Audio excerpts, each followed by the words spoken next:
Hello friends, good morning, જય શ્રી કૃષ્ણ, જય દ્વારકાધીશ. કેમ છો બધા? મજામાં ને? તો સ્વાગત છે તમારું આજના નવા વિડીયોમાં. અને અત્યારે જો બપોર પછીના 4 જેવો ટાઈમ વાગી ગયો છે અને હમણાં તો મેરેજની સિઝન ચાલુ થઈને ત્યારના લાડવા પૂરા જ નથી થતા. તો મમ્મી પપ્પા સવારના ગયા છે લગ્નમાં, તો હજી આવ્યા નથી. એટલે અમારે પણ જવાનું જ હતું લગ્નમાં, પણ દિત્યાને મજા જેવું નહોતું એટલે નથી ગયા. અને હમણાં દરરોજ હમણાં તો લાડવા ખાવાના જ છે, રોજે રોજ જમવા જ જવાનું છે, લગ્ન જ કરવાના છે. હા તો જો ભાઈ આપણે લગ્ન તો છે ઘણા બધાય, એટલે કે માસીની છોકરીના, માસાના છોકરાના અને કાકાના છોકરાના. માસાનો છોકરો બે એક જ કહેવાય. બે એક જ છે, બરાબર. માસીની છોકરીના છે, છોકરાના છે, ગામમાં થોડાકના છે, બરાબર. ને સમૂહ લગ્ન પણ છે, 35 કપલના લગ્ન છે, એમ 35 જેટલા. તો એ પણ છે, બરોબર. એટલે આપણે બધું એવું છે, તૈયાર પણ હજુ થવાનું છે હરખું બરખું. આ વખતે તો આપણે નાવું પણ પડશે મારે. સ્પેશિયલી છોકરાઓને તો કંઈ તૈયાર થવાનું એટલું હોતું નથી, પણ છોકરીઓને વધારે એવું હોય. ને અમારા ગામમાં સમૂહ લગ્ન છે એટલે તો ઘરે કેટલા બધા મહેમાન આવે કે આપણી ઘરે એવું લાગે કે આપણી ઘરે કંઈક પ્રસંગ છે કે નહીં, કા નરેશ? એવું લાગે આપણને. એટલે હું બધા જે કાકા મોટા પપ્પાના ને એ બધા જે છે ને બધા આજુબાજુના ગામમાં, અમે અત્યારે જ અહીંયા આદરી ગામમાં રહીએ. એ બધા બધા અહીંયા આવે ને અહીંયાથી પછી આપણે જાય ને અને આટલા સમૂહ લગ્ન છે આપણા ગામમાં, તો ગામે ગામની દીકરીઓને આપણા ગામમાં અહીંયા લગ્ન કરવામાં આવે છે. તો એમાં આપણા ઘણા બધા રિલેટિવ આવતા હોય, તો ઘરે આવતા હોય ને, એટલે આપણી ઘરે દરેકની ઘરે એવું નહીં કે આપણી ઘરે જ, પણ અત્યારે ઘેર એમ લાગે કે અહીંયા કેમ લગ્ન હોય, એમ લગ્નનો માહોલ જામી જાય. અત્યારે જો કે માહોલ લગ્નનો જ છે. અને મારે જવાનું છે પાર્લરમાં, કેમ કે લગ્ન નજીક આવવાના છે, તો થોડુંક ફેસને પણ આપણે ગ્લો આપી દઈએ. હા, ફેસને પણ આપણે થોડો ગ્લો આપીએ, અને કંઈક મેરેજમાં જવું હોય તો કંઈક માણસની રીતે તૈયાર થઈને જવું પડે ને, એમ લાગે જરાક લગ્નમાં આવ્યા એમ. એટલે લાગે કે લગ્નમાં આવ્યા, કેટરસ વાળા નથી. એવું તો ન જ લાગે, પણ તોય હવે પાર્લરમાં પહેલા હું ફોન કરી લઉં ને શું સિચ્યુએશન છે અત્યારે પાર્લરમાં, એ પહેલા આપણે જાણી લઈએ. તો પહેલા હું પાર્લરમાં ફોન કરીને પૂછી લઉં, એમ વારો આવે ને તો હું અત્યારે જ જતી રહું એમ. હાલો, આજે ફેશિયલમાં વારો આવી જાય, આજે થાય તો વધારે સારું એમ. હમણાં 2 દિવસમાં લગ્નમાં જવાનું છે મારે. કા ઓ તો નો મેળ આવે ને, મારે હમણાં 2 દિવસમાં જ લગ્ન છે. હા તો વાંધો નહીં, બીજું હું કંઈક કરવું પડશે હવે બીજું મારે.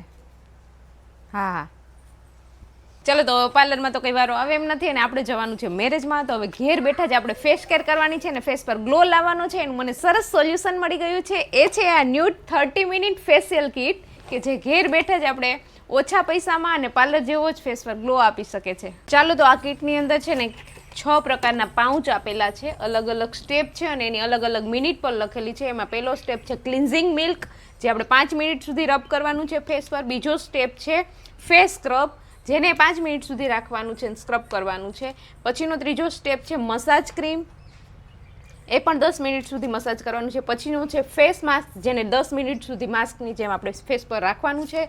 પછીનો 5મો સ્ટેપ છે ફેસ સિરમ, અને 6થો સ્ટેપ છે સનસ્ક્રીન. ચાલો, તો આ બધી જે ફેશિયલ કિટ છે એ હું મારા ફેસ ઉપર ટ્રાય કરીને જોઈ લઉં, તો તમે બિફોર અને આફ્ટર છે ને મારા ફેસ પરનો ગ્લો ચેક કરી શકશો. અત્યારનો મારો ફેસ જોઈ લો અને ફેશિયલ કરી અને પછીનો મારો ફેસ હું તમને બતાવીશ, એટલે તમને બિફોર અને આફ્ટરમાં ખબર પડી જશે કે આનું કેવું રિઝલ્ટ મળે છે આપણને. પહેલો સ્ટેપ છે ક્લિન્ઝિંગ મિલ્ક, જેને રબ કરવાથી ફેસ પરનો કચરો, ઓઇલ, મેકઅપ રિમૂવ કરે છે, જેનાથી મારી સ્કિન ફ્રેશ અને ક્લીન થઈ ગઈ. બીજો સ્ટેપ છે ફેસ સ્ક્રબ, કે જે રબ કરવાથી ફેસ પરની ડેડ સ્કિન રિમૂવ કરી અને સ્મૂથ સ્કિન આપે છે. અને ત્રીજો સ્ટેપ છે મસાજ ક્રીમ, જે મારો ફેવરેટ સ્ટેપ છે, જેનાથી બ્લડ સર્ક્યુલેશન ઇમ્પ્રૂવ થાય છે અને એકદમ રિલેક્સિંગ ફીલ થાય છે. અને ચોથો સ્ટેપ છે ફેસ માસ્ક, જેને 10-15 મિનિટ લગાવી રાખવાનું છે, જેનાથી સ્કિન પર વધુ ગ્લો આવી જાય છે. 5મો સ્ટેપ છે ફેસ સિરમ, કે જે આગળના બધા સ્ટેપને સાચવી રાખે છે અને આ એકદમ લાઇટ વેઇટ, નોન સ્ટિકી અને સ્કિનને ચમકદાર બનાવે છે. અને છેલ્લો સ્ટેપ છે સનસ્ક્રીન, સ્કિનને હાર્મફુલ યુવી રેઝથી બચાવે છે અને ખાતરી કરે છે કે આપણા બધા જ પ્રયત્નો વ્યર્થ ન જાય.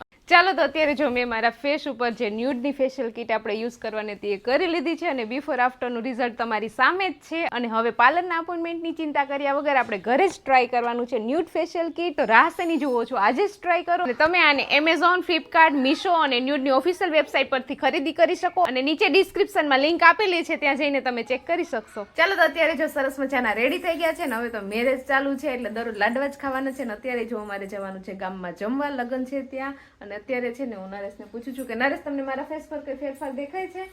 હા, ફરક દેખાય છે. ફેશિયલ જેવો ગ્લો આવી ગયો છે એમ. હા, તો આપણે જે ન્યૂડની ફેશિયલ કિટ યુઝ કરી હતી આપણા ફેસ પર, તો એનું સરસ રિઝલ્ટ મળી ગયું છે આપણને. તો હવે તો હું ઘરે એ જ ટ્રાય કરવાની છું. આપણો પાર્લરમાં ટાઈમ પણ વેસ્ટ ન થાય અને ઓછા પૈસા આપણને સરસ ગ્લો પણ મળી જાય, એ પણ ઘર બેઠા. બરાબર ને? બરાબર છે. તો ચાલો હવે છે ને થોડુંક મોડું પણ થઈ ગયું છે ને મમ્મી તો વયા ગયા છે સવારના રેડી થઈને. તો હવે હું અને દિત્યા બે બાકી છીએ, તો ફટાફટ જાઉં ને દિત્યા? હે?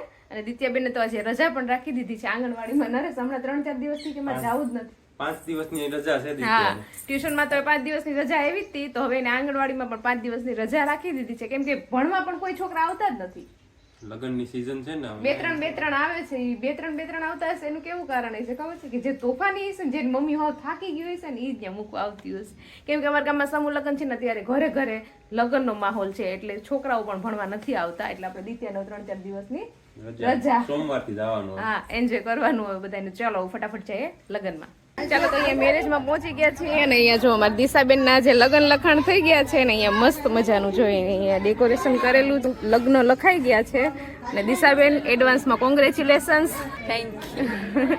અને મમ્મી પણ જો અહીંયા આવી ગયા છે. આપણે સવારના મમ્મી ત્યાં પહોંચી ગયા હતા કા? ફોટા પાડી લીધા. ચાલો તો મેરેજમાંથી આવી ગયા હતા બપોરે, ને પછી આવીને થોડી વાર આરામ કરી લીધો. અને અત્યારે છે ને નરેશ છોકરાઓને લઈને અગાસી ઉપર ગયા છે. તો હવે ત્યાં જઈને આપણે જોઈ લઈએ કે એ લોકો ત્યાં શું કરે છે. તો અહીંયા તો બધા છોકરા ડાયા ડમરા થઈ અને નીચે બેસી ગયા છે લાઈનમાં. અને દિત્યાબેનની તો આંખો પણ બંધ છે. શું કરો છો તમે બધા અહીંયા બેઠા બેઠા? ઓમનો જાપ કરો છો અત્યારે સાંજે? હવે તો જો સુરત દાદા પણ એની ઘરે જતા રહ્યા છે. 3 ટાઈમ કરીએ છીએ, સવાર બપોર સાંજ. ઠીક, 3 ટાઈમ વધુ સારા આરોગ્ય માટે.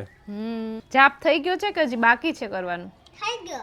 ઓકે, તો આજે તો યુગે અને દિત્યાએ મેચિંગ કર્યું લાગે. તો મારે પણ થોડું મેચિંગ થઈ ગયું છે. આપણે ત્રણેય ને યલો થઈ ગયું છે. તાર પપ્પા એક જ બ્લુ પહેર્યું છે. આપણું અલગ જ હોય. ચાલો તો હવે વિડીયોને એન્ડ કરી દઈએ. અને ન્યૂડ ફેશિયલ કિટની લિંક નીચે ડિસ્ક્રિપ્શનમાં આપેલી છે, તો ત્યાં જઈને તમે ચેક કરી શકશો. અને આવતીકાલે મળીશું નવા વિડીયો સાથે. ત્યાં સુધી બાય, ગુડ નાઇટ.